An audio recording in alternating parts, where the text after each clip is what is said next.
Hey everyone, welcome back to Karmanam. आज हम बात करते हैं पर्सनल ईयर 9।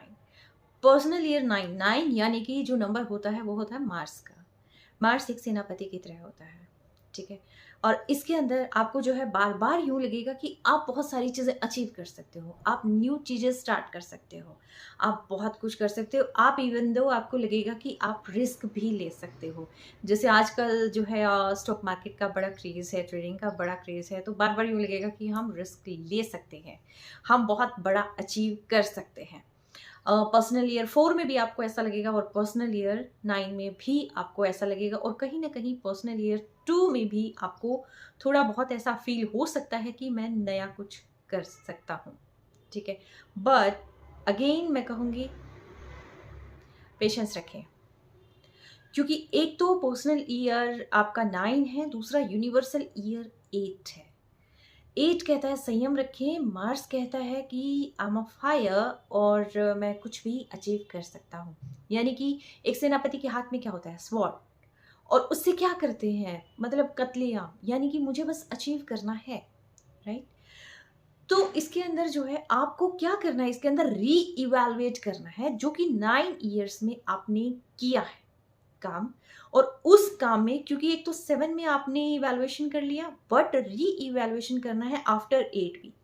यानी कि पर्सनल ईयर 8 भी चला गया है, उसके बाद आपका पर्सनल ईयर 9 है, तो 9 के अंदर आपने 8 साल तक के अपनी ग्रोथ को री इवैल्यूएट करना है कि क्या आपने जहां सोचा था आप वहां पर पहुंचे हो, आपने अचीव किया है, और कितना अचीव किया है, और क्या क्या हर्डल्स आपने फेस किए हैं, क्या स्ट्रगल्स आपने फेस किए हैं। अगर मान लो अचीव नहीं किया है तो वो सारी चीज़ें स्टेप बाय स्टेप आप जो है एक बार री इवैल्यूएट करो।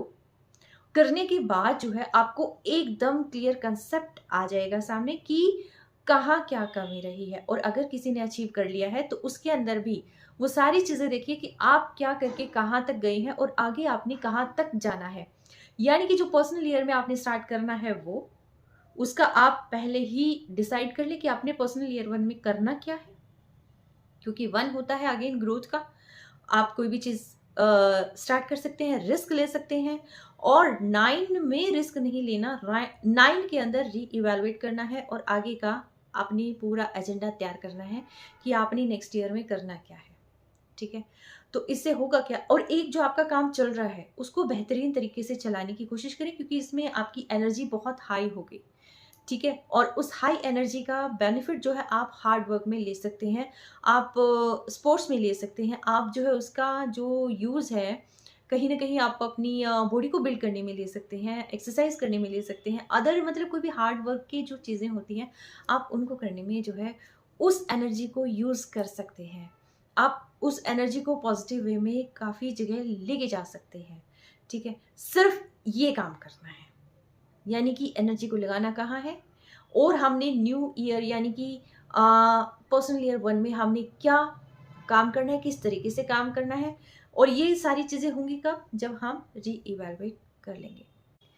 तो री इवैल्यूएशन के बाद हमारे सामने सारी चीज़ें क्लियर होंगी।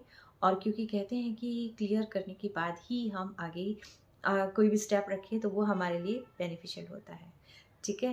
तो टेक केयर, स्टे ब्लेस्ड।